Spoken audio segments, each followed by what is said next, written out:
Yangiliklar.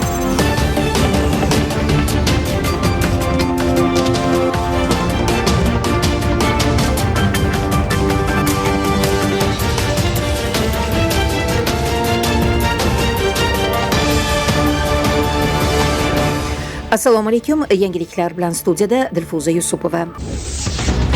Mamlakatimizda ishchi xodimlarni ijtimoiy qo'llab-quvvatlash va ularning salomatligini mustahkamlashga alohida e'tibor qaratilgan. Bu borada O'zbek Gidroenergo aksiyadorlik jamiyatida tizimda faoliyat olib borayotgan ishchi xodimlarni ijtimoiy himoya qilish, ularning dam olishlari va salomatliklarini mustahkamlashda izchil ishlar amalga oshirilmoqda. Xususan, jamiyat tasarrufidagi energetiklar sanatoriyasi mas'uliyati cheklangan jamiyatida tor mutaxassislar tomonidan davolash ishlari yo'lga qo'yilgan. Mavzu yuzasidan sanatoriy rahbari Sa'dulla Ro'zmatov intervyusi.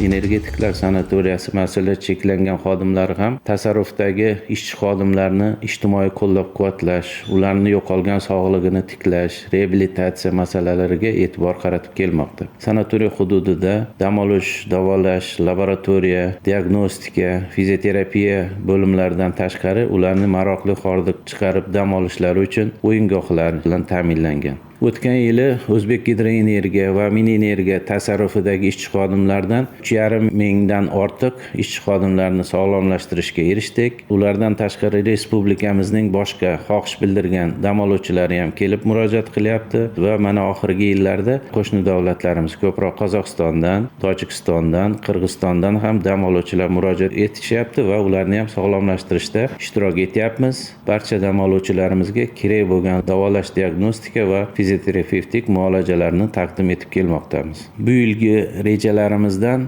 zamonaviy suv bilan davolash va yotoq binosini qurish rejamiz bor va shu yerning o'zida biz gidrogeologiya ishlarini mutaxassislar bilan birgalikda olib bordik va yer ostida taxminan 1400-1600 metr chuqurlikda Toshkent madanli suvni borligini aytishdi va shu madanli suv qudug'ini kavlash rejalarimiz bor. Bu suvimiz chiqqandan keyin oshqozon ichak kasalliklarini davolashga ixtisoslashgan bo'lim ochib, keng qo'llash imkoniyati paydo bo'ladi.